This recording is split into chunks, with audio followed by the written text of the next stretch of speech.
queridas irmãs, queridos irmãos. Como fazemos todas as noites neste encontro, na palestra de segunda-feira ou na de quinta-feira, é o Evangelho segundo o Espiritismo que nos orienta, o raciocínio, os temas. Se você não tem o Evangelho em sua casa, poderá, de maneira gratuita, no site Mensagem Fraternal, como eu já explicava antes, copiá-lo, sem qualquer custo. Copiando todo o conteúdo, imprimindo o livro inteiro, se desejar, ou apenas aquelas partes em que estamos. Começaremos hoje um capítulo novo. Terminamos o capítulo 3º. Qual era mesmo? Há muitas moradas na casa do Pai.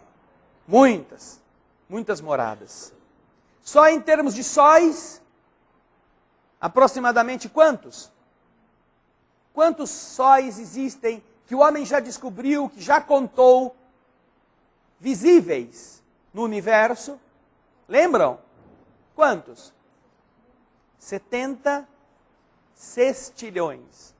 10 vezes mais sóis do que areia, grãos de areia na Terra. Estimadas estas proporções em algo em torno de 7 sextilhões de grãos de areia. Muitas moradas, muitas casas, muitas oportunidades de construirmos nosso futuro. E estamos falando somente de sóis. Como o nosso Sol, a princípio incompatível para qualquer forma de vida como a nossa, mas como fulcro, como centro de um grande conjunto de planetas em diversos níveis evolutivos, considerados seus tributários, seus afluentes, ali envoltos pela sua força de atração, ou colocados no campo em que o espaço-tempo se curva em direção ao Sol e de onde eles não conseguirão sair, pelo menos sem ajuda externa. Aprendemos que ao redor do Sol orbita algo em torno de 90 corpos massivos, além, naturalmente, considerando neste número os próprios planetas. Mas fazendo de conta, para fazermos um cálculo raso, que ao invés de serem 90, em cada Sol que existe no espaço conhecido, nós considerássemos um aglomerado ao redor de 50 para cada Sol, 50 planetas ou corpos massivos. Você então multiplica 70 sextilhões de sóis por 50. E aí terá uma ideia, ou melhor, não terá ideia nenhuma. Porque é tão grande e astronômico o número que você vai ver, que você jamais vai entender quantos planetas existirão disponíveis no universo conhecido. Sem contar com o universo ainda não descoberto, que deve ser muito maior, em função da nossa vesguice tecnológica, da nossa incapacidade de observar além de determinada faixa do espectro. Já imaginaram se nós conseguíssemos criar aparelhos que captassem outros padrões de energia, que não estes que nós estamos acostumados a ver pelo infravermelho, pelo raio-x e pela luz visível? E então inventássemos um aparelho que tivesse o potencial de vislumbrar em uma faixa de onda ou em uma esfera de penetração inusitada até agora. Vamos fazer de conta que nós descobríssemos um aparelho que funcionasse em raios, qualquer nome aí, raios Kibe, por exemplo. Não é? O raios Kibe, ele penetra em coisas que os outros tipos de aparelho não conseguem ver. E capta um universo que não existe até então. Como aconteceu com o infravermelho, os telescópios, a princípio, só captavam a luz visível.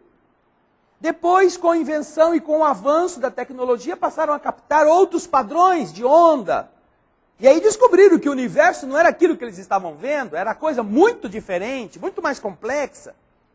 Começaram a perceber a existência de planetas onde só viam manchas. Galáxias onde eles não viam nada.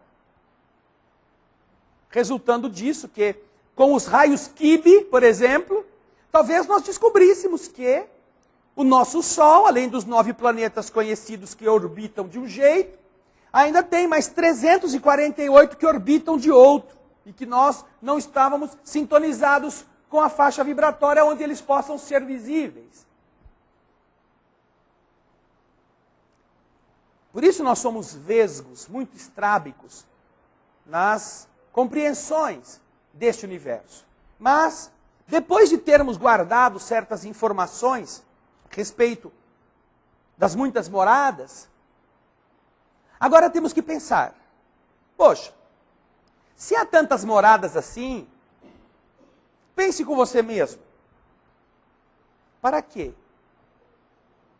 Para quê? Se disseram para nós que você foi criado e no mesmo instante colocado na terra para viver uma vida que dura uma quantidade de décadas. E que depois que você vive essa quantidade de décadas, você morre.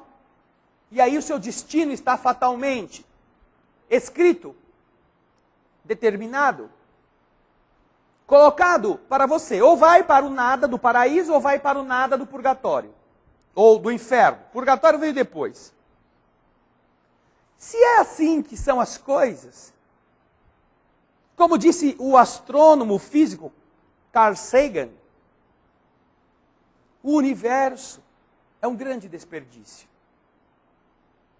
Se você, como filho do Criador de todas as coisas, como um ser vivo, tem reduzidas a míseras 6 décadas, 7 décadas de existência física, todas as chances que você poderá desfrutar, experimentar, não há sentido no resto. Se você vive uma vida só e desta vida, ou vai para o paraíso ou vai para o inferno, por que estudar? Por que se empenhar em descobrir coisas? Por que criar família? Que coisa mais besta do que isso? Porque aí você começa a gostar daquelas coisinhas pequenas, que berra, berra, berra, berra na sua orelha, não deixa você dormir, que fica sempre querendo mais coisa, e vai crescendo, e você vai vendo aquilo ganhar forma, e começa a se dedicar a essa criatura, e você começa a gostar dela. Para quê? Para que logo depois de 50, 60, 70 anos, você já esteja tão ligado a essa pessoa, ou a este ser, e ele a você, que de repente tudo acaba. Ele vai para um lado, você vai para o outro, e ninguém pode garantir que vocês se encontrarão de novo, a não ser o casual evento de vocês dois irem para o mesmo lugar. Mas como os pais e os filhos geralmente nunca se entendem muito bem, e aquilo que os pais querem que os filhos façam, os filhos nunca querem fazer, provavelmente é muito mais provável que o filho vá para um lugar e o pai vá para o outro. E aí vai ser uma felicidade tão grande, você vivenciando toda a beleza do seu afeto por um filho que está no inferno, e você não pode fazer nada para tirá-lo de lá. E nunca mais vai vê-lo. Entender o universo tão gigantesco como este, sem concebermos que haja condições de você romper esta mesmice que é sair do zero, viver na Terra para chegar a tal quantidade de anos e depois voltar ao zero. Somente quando você rompe este círculo vicioso, que em alguns casos nos foi imposto pela tradição da nossa família, pelos ensinamentos generosos de quem nos ama, e aí que entra a dor. Este é o obstáculo mais cruel na vida de muitas pessoas que se recusam a admitir racionalmente estas obviedades.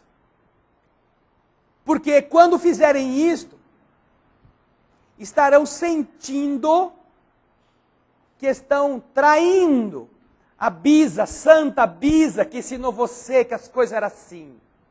Filha de Nossa Senhora, ajudante do bispo, do pastor, da igreja. Agora você vai dizer para ela que você não acredita em tudo aquilo que ela te ensinou, é quase uma ofensa. Eu não quero matar minha bisa. Ela está velhinha, isso vai ser o maior desgosto da sua vida. Daí, muitas pessoas encontram dificuldade em compreenderem a lógica do universo, ou aceitá-la, ou assumi-la para si mesmos, preferindo contemporizar com as conveniências e continuarem cheios de indagações, interrogações, que somente são respondidas quando, ao lado do capítulo 3º do Evangelho segundo o Espiritismo, há muitas moradas na casa do Pai, você entenda, ou melhor, ao lado do capítulo 3º, há muitas moradas, você entenda que é necessário ter o capítulo 4º. Vamos fazer de conta que você é prefeito de uma cidade. E como prefeito você estimula toda a população da sua cidade, ou quem tiver condições de fazer, para que ele construa no seu terreno, ou num terreno que você pode oferecer, uma pensão, uma hospedaria, um hotel, um clube, que recolha visitantes. E então todo mundo se anima, poxa, que legal, eu vou construir isso, o prefeito está falando, se o prefeito está dizendo, eu vou construir o que dá. Um constrói um cômodozinho com banheiro, outro constrói no terreno um conjunto de apartamentinhos, outro já pensa maior, investe mais, constrói um hotel, outro tem bastante dinheiro, faz um parque, uma vila dessas com piscina, com chalés. Mas para que você vai fazer isso? Só porque o prefeito falou, olha, vamos fazer isso que nós vamos ser invadidos aqui por muitos visitantes. Então você vai fazer esperando que vai ter para quem alugar o negócio. Mas vamos dizer que depois todo mundo construiu tudo, e está tudo zerinho, tudo novinho, tudo esperando os visitantes. O prefeito diz, enganei um bobo, não veio ninguém. Não vai vir ninguém não.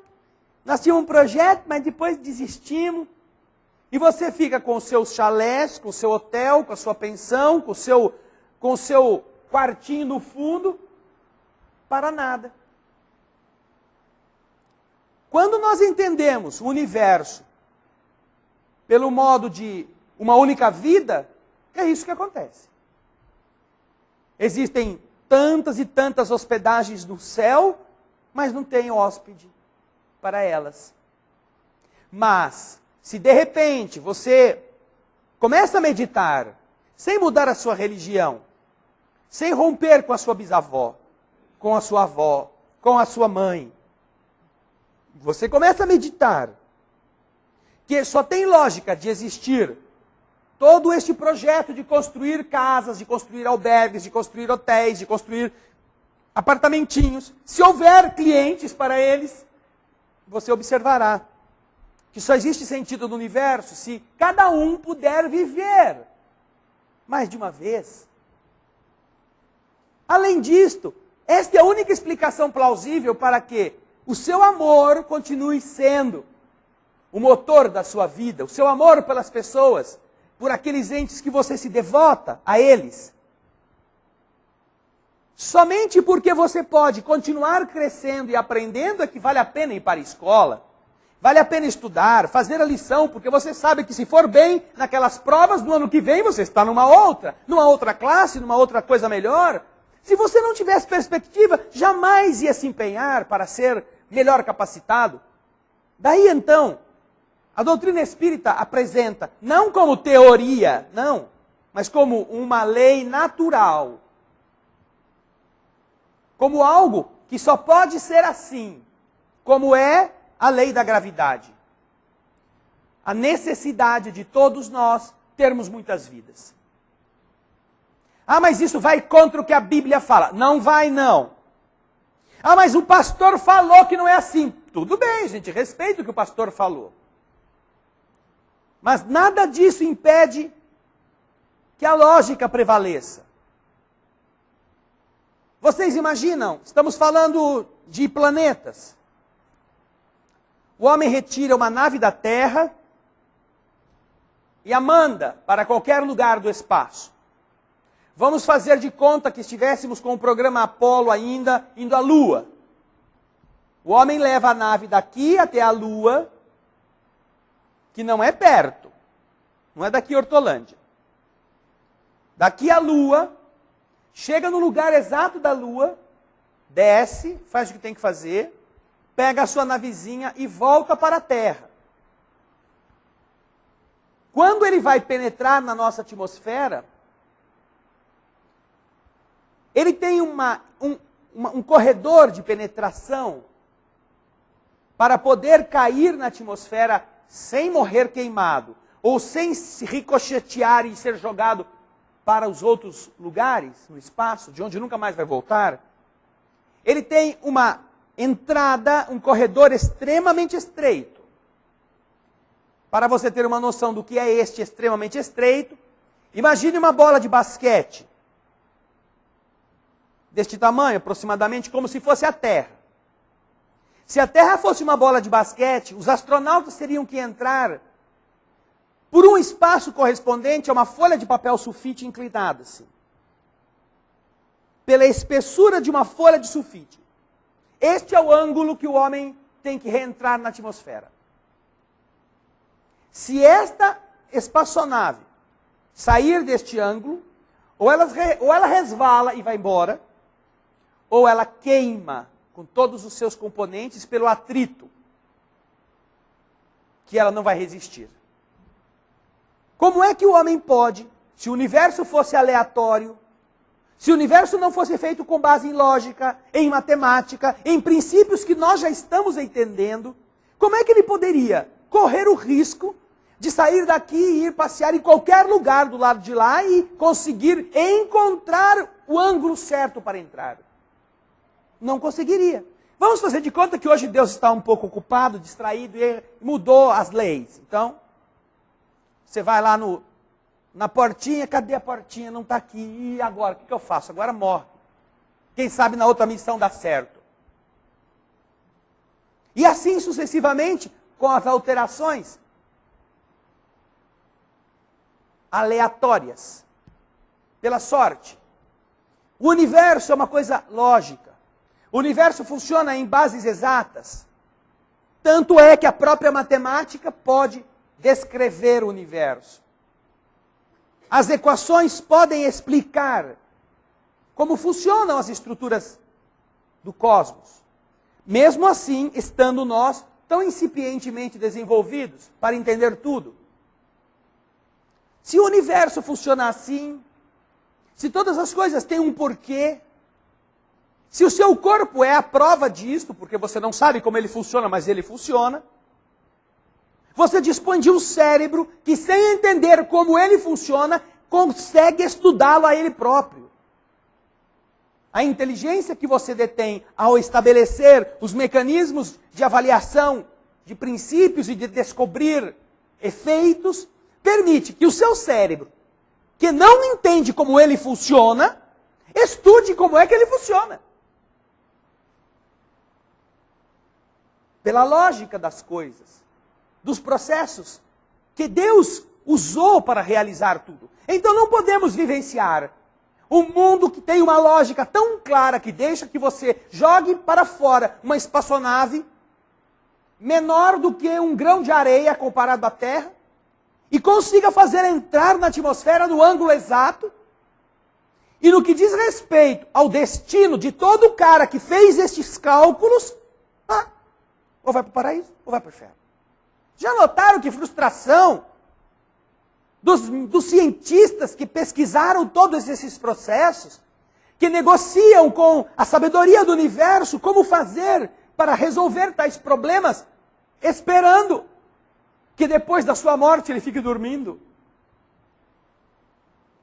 Já imaginaram Wernher von Braun, um dos primeiros, um dos pioneiros do descobrimento desses princípios, roncando no céu?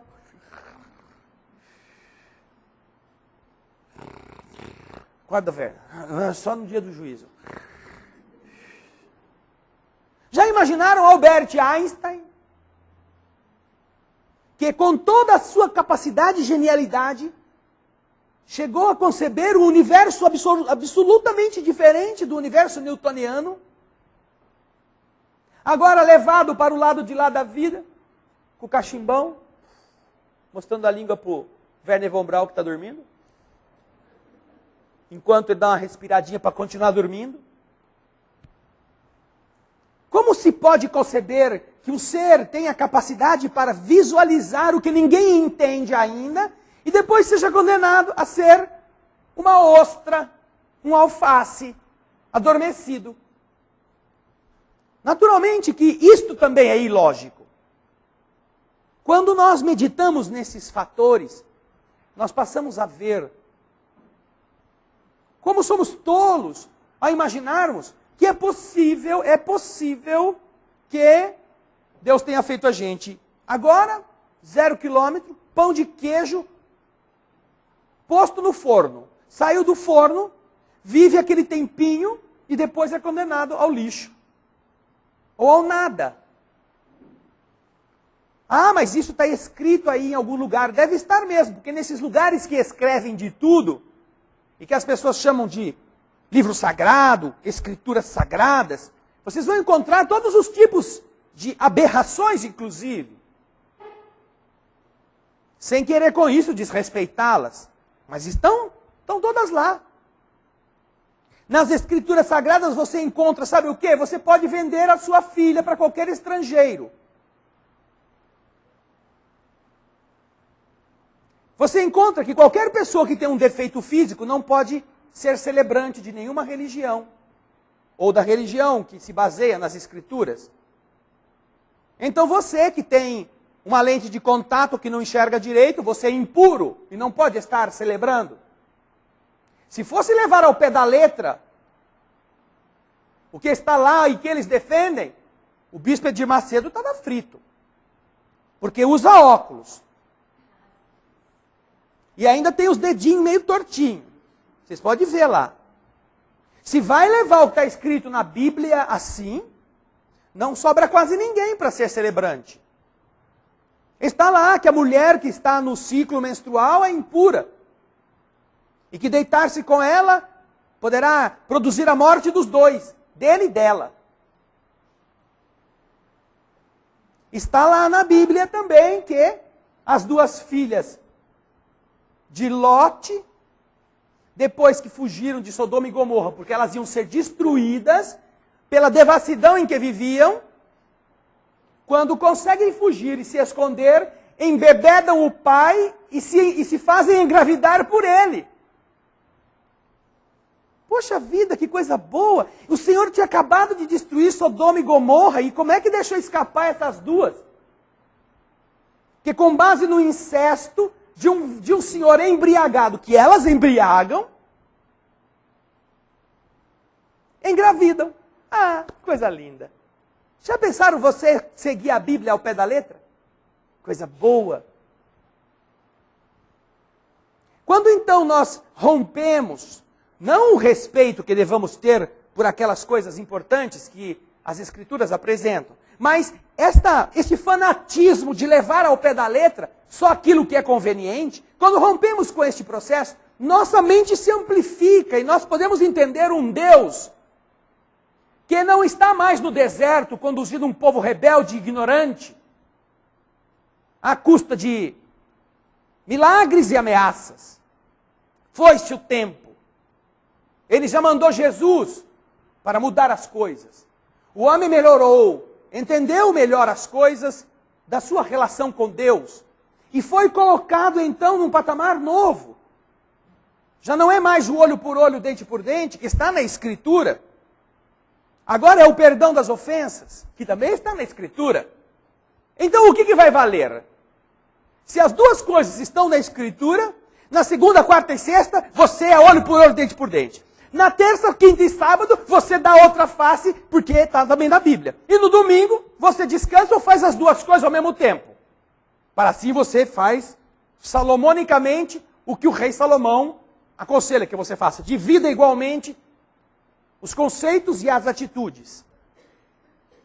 Não é possível conviver com essas ideias por muito tempo, sem entendê-las inapropriadas para as coisas sérias da vida. Daí então, se existem muitas moradas na casa do Pai, só pode ser porque tem gente para morar nelas.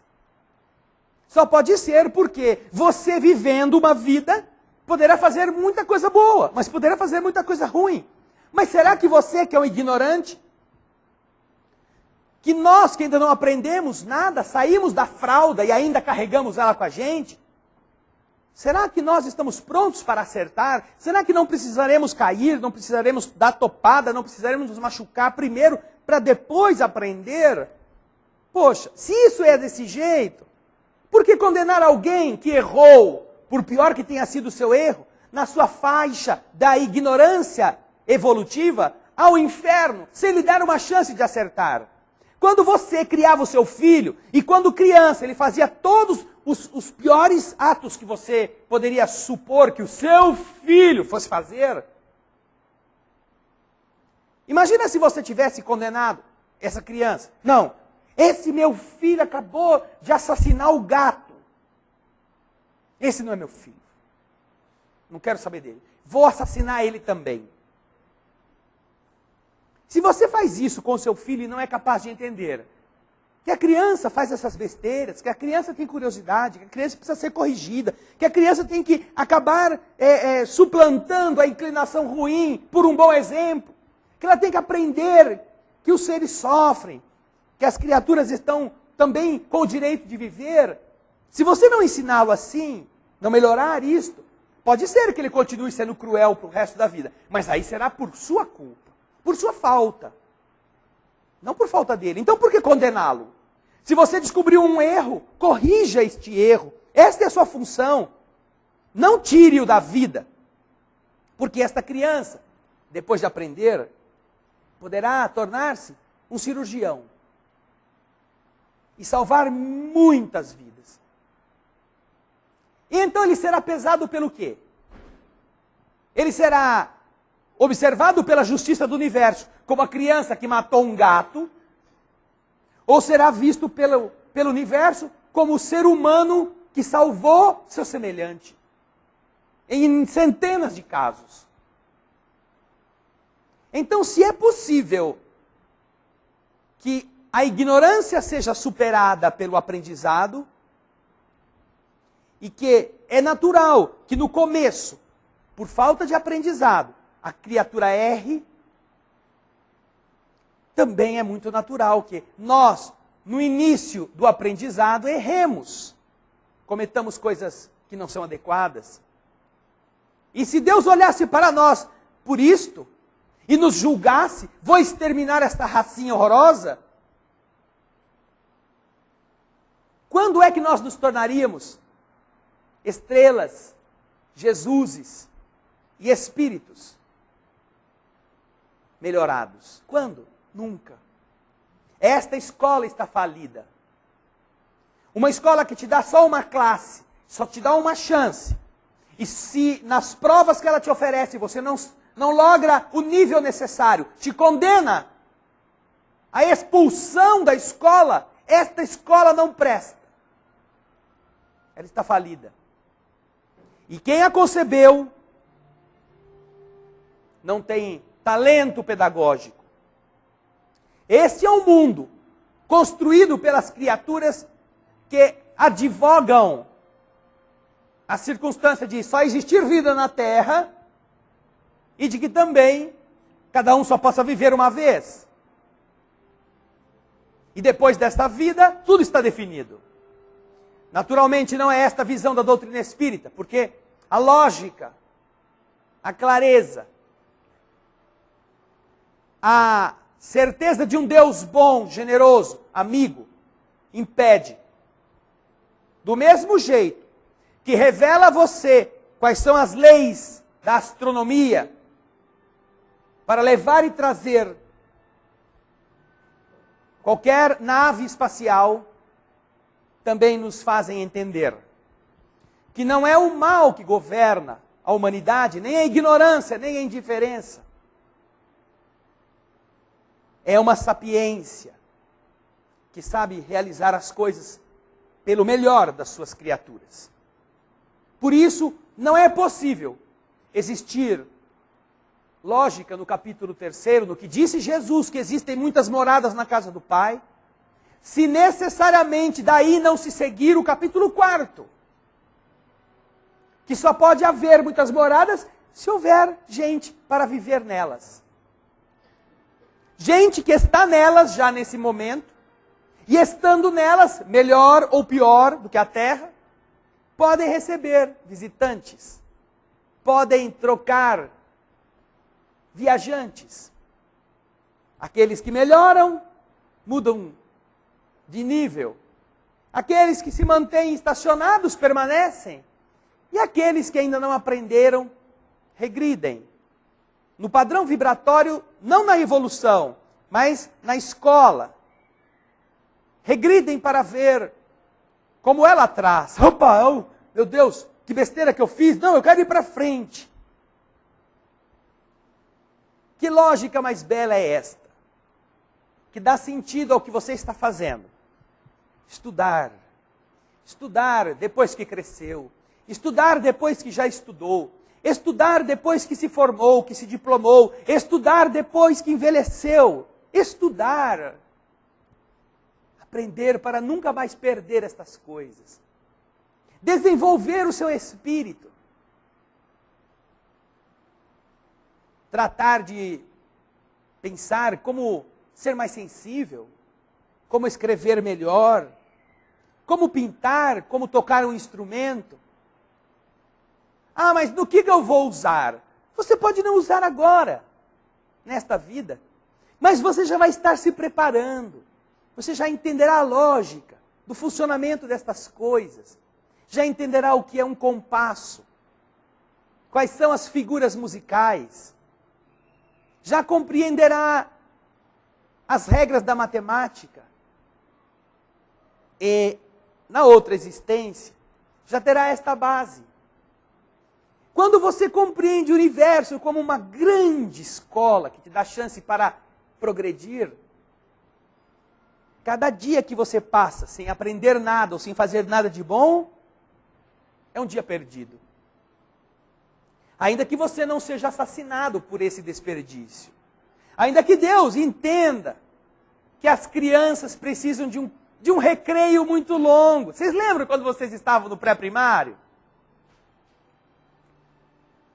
No pré-primário, o nosso tempo era bastante lento. Tudo demorava para passar. Você não estava preocupado que horas eram. Mas os professores, a própria escola sabe que o aluno do primário se cansa de qualquer trabalho que exija muito a sua atenção. Ele não está acostumado com isso. Então, tem que mesclar horas de estudo, de atividade, que rompam aquela chatice, com um recreio comprido. É onde você pode brincar, onde você vai correr, onde você vai fazer com os seus amigos aquilo que você...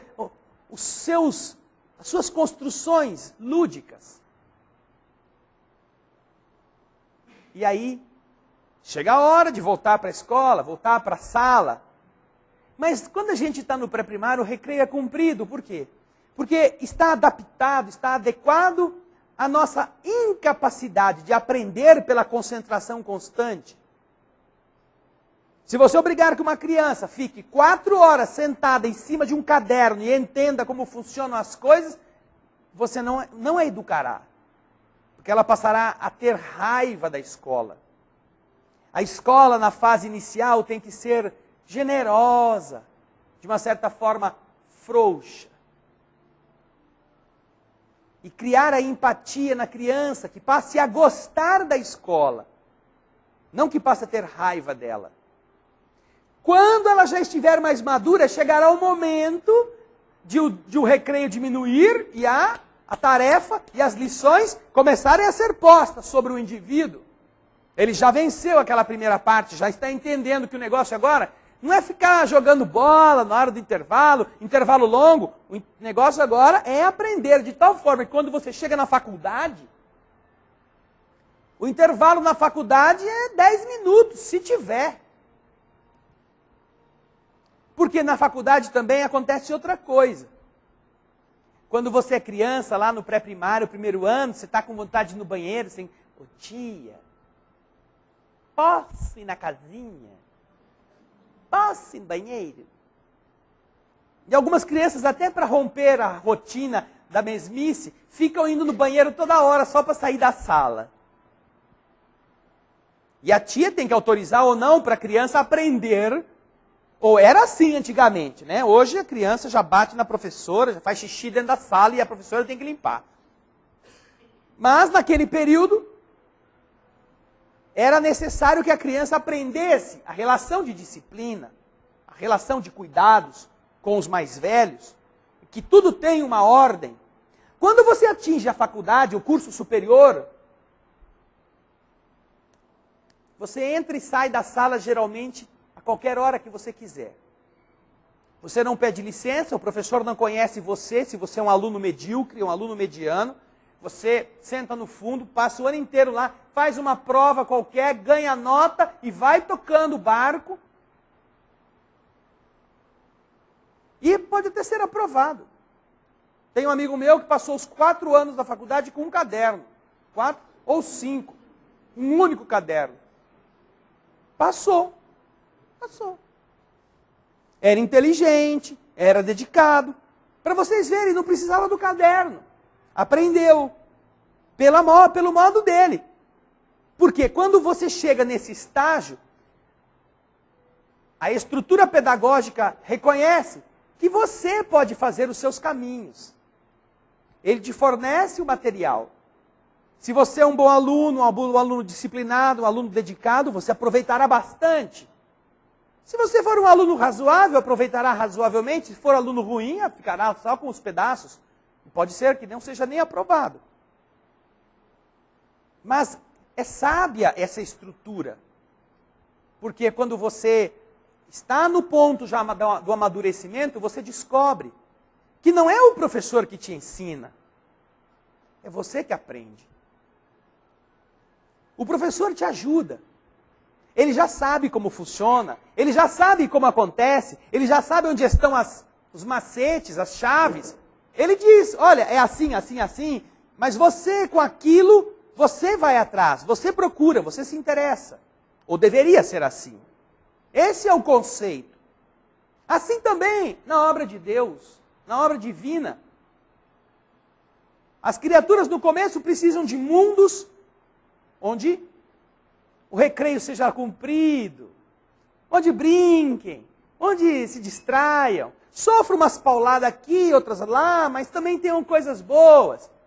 Mas vai começando a chegar um momento em que a responsabilidade pelas atitudes começa a cobrar o seu preço. Então você começa a receber os efeitos negativos das suas atitudes negativas.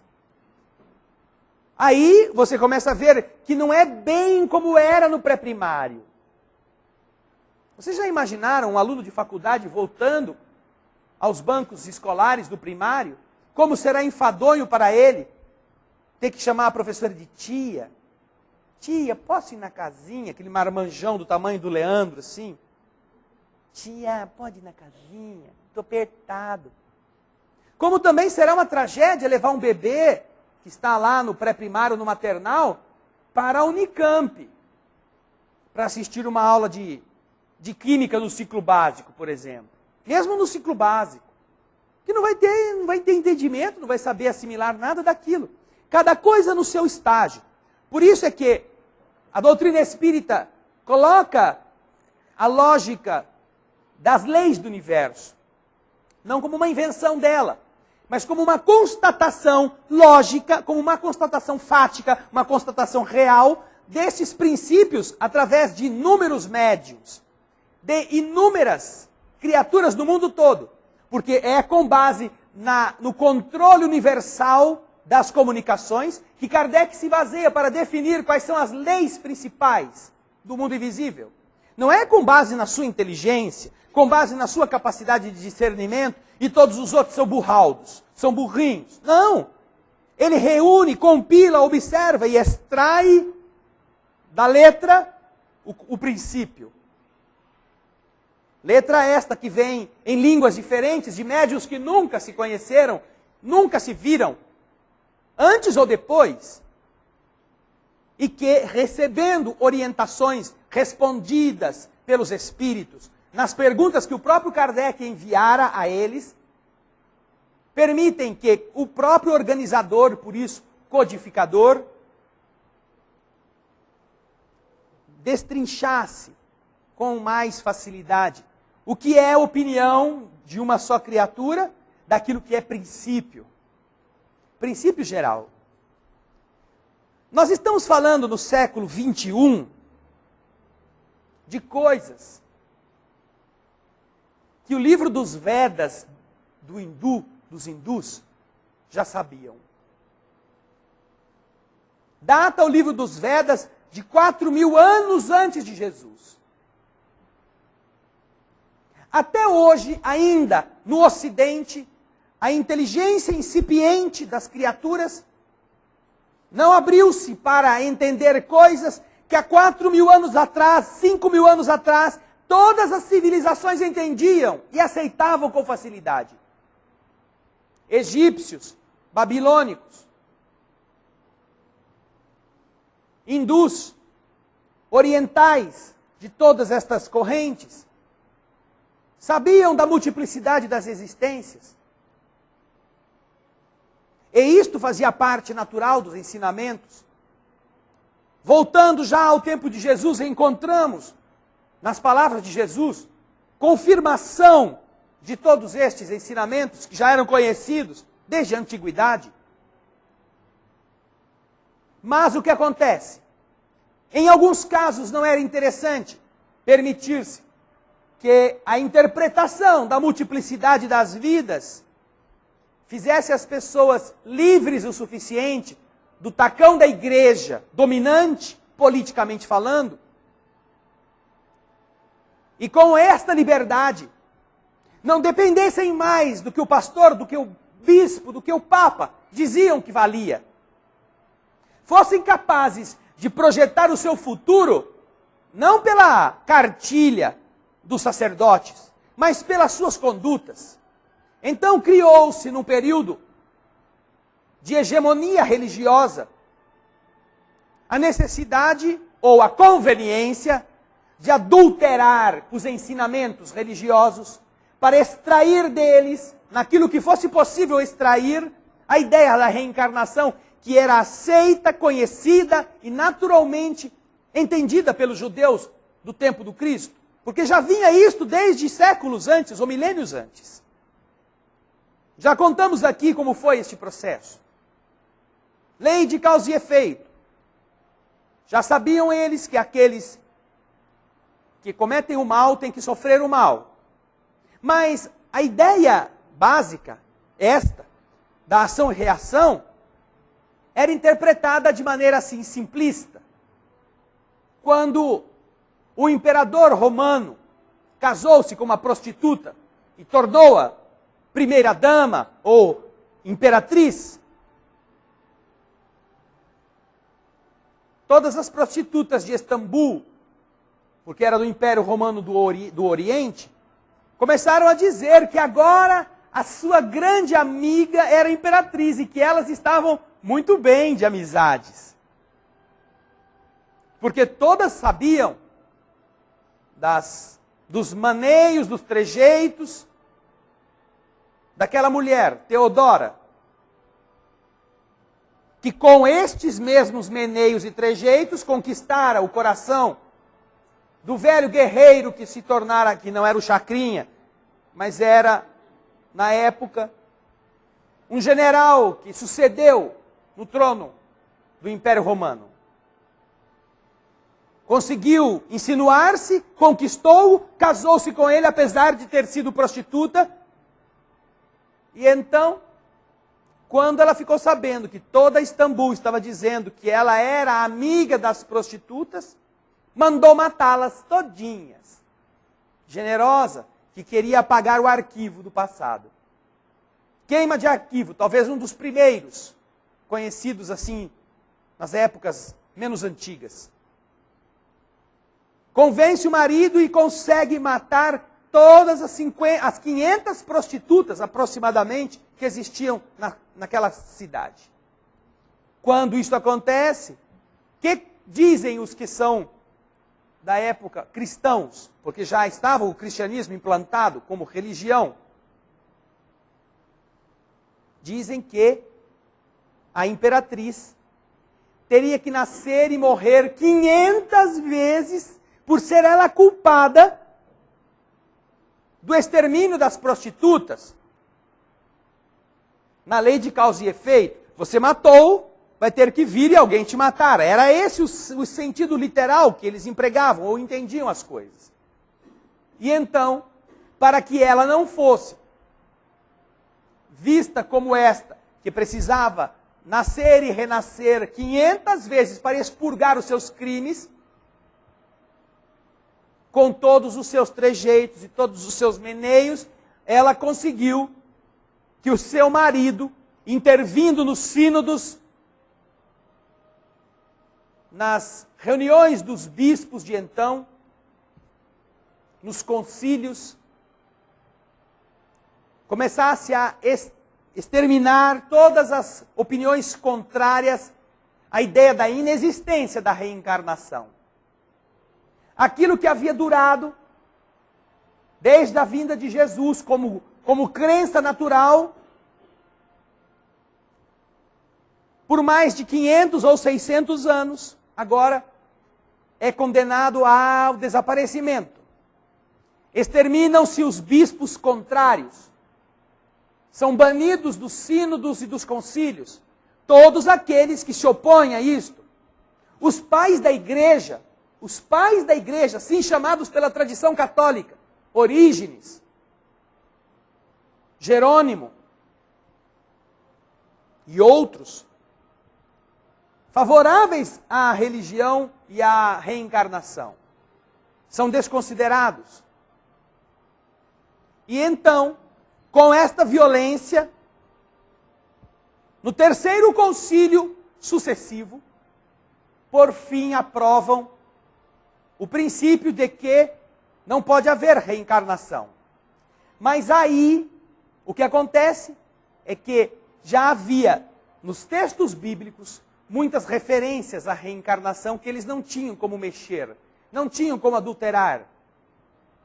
E então, ficou este Quasímodo, este Frankenstein, em que naquilo que eles conseguiram mudar, eles mudaram, mas aquilo que não deu para mudar, ficou como estava. E aí então, essa mistura serve aos interesses.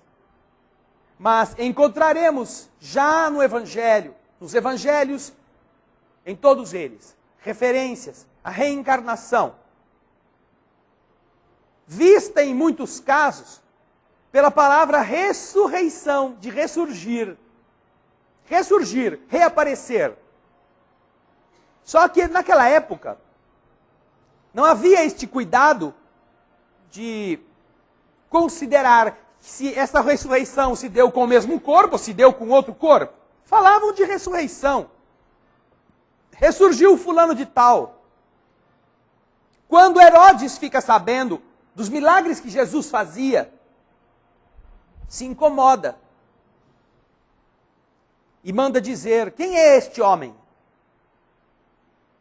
Uns dizem que é Elias, outros dizem que é João Batista. Mas como pode ser João Batista, que eu mesmo mandei degolar? Como pode ter ele ressurgido? E por que diziam isto? Porque a maneira deles, eles achavam possível e natural que o mesmo Espírito que havia vivido como Elias pudesse renascer ou reaparecer, ressurgir.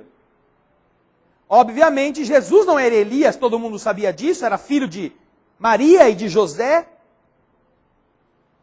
Obviamente que Jesus não era João Batista, porque João Batista tinha sido assassinado a mando de Herodes. Mas o que faz Herodes pensar que se poderia aparecer, senão a crença de que era possível que alguém que estava morto voltasse? Esta é a mais simples de todas as menções à reencarnação que nós encontraremos nos evangelhos. Hoje, começamos o entendimento do porquê não é possível existir Deus, sendo Ele bom, se nós tivermos só uma vida. Você acredita em Deus? Acredito. Você acha que Deus é bom? Tenho certeza.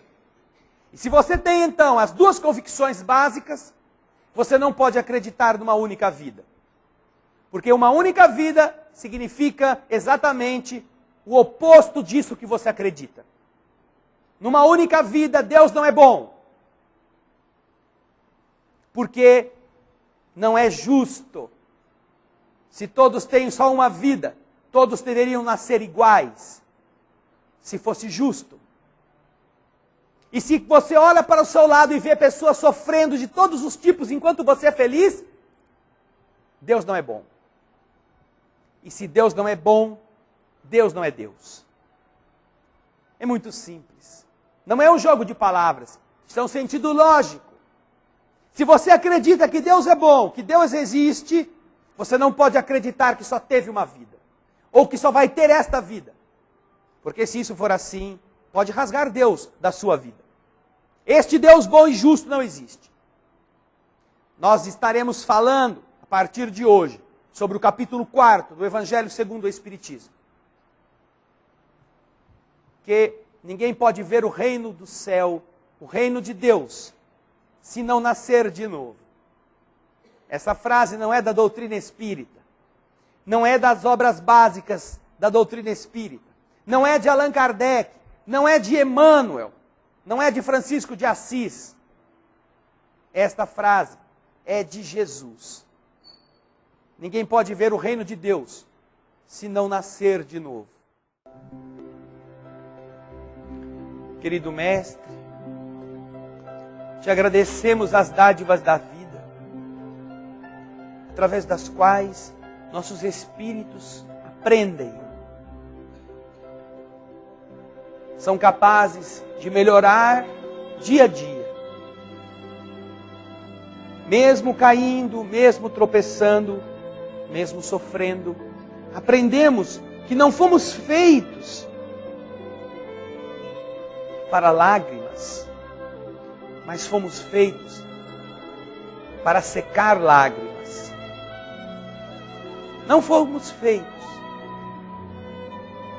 para problemas, mas aprendemos com eles como agir para diminuí-los, como nos fortalecer para enfrentá-los e ao mesmo tempo para ajudar outros igualmente a que os possam vencê-los. Obrigado, Senhor, porque o teu amor por nós, como aquele que indica o caminho, transforma nossas existências, através das quais já não somos os mesmos seres do passado, tão ignorantes, tão maldosos, equivocados. Não. Já somos aqueles que começam a despertar para um desejo de melhorar, não mais tangidos pelos espinhos, pelas provocações, realmente convencidos que somente através dos esforços, das nossas superações, nós galgaremos níveis mais elevados e continuaremos passo a passo, entendendo os mistérios do universo, simplificando a vida, atuando de forma a não mais criarmos doenças em nós mesmos e ajudando a administração do universo a tornar melhoradas as condições de existência em toda parte por onde passarmos. Já, Senhor, nos incomoda estarmos vivendo na expiação ou na prova, piorando as duas, ao invés de extrairmos delas coisas nobres. Já nos incomoda deixarmos atrás de nós o terreno destruído, a terra revolvida, sem jogarmos uma só semente. Agora, Senhor, dentro da gente, já existe o desejo de revolver a terra, de arrancar as pedras, mas para plantar alguma coisa em Teu nome. Alguma coisa que de verdade mate a fome, nossa e dos nossos semelhantes. Esperança, Jesus, é a semente que desejamos espalhar no mundo. Almas do céu, ouvi o doce canto do fundo do coração, com calor repleto de perfeição.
te ajudá-lo a te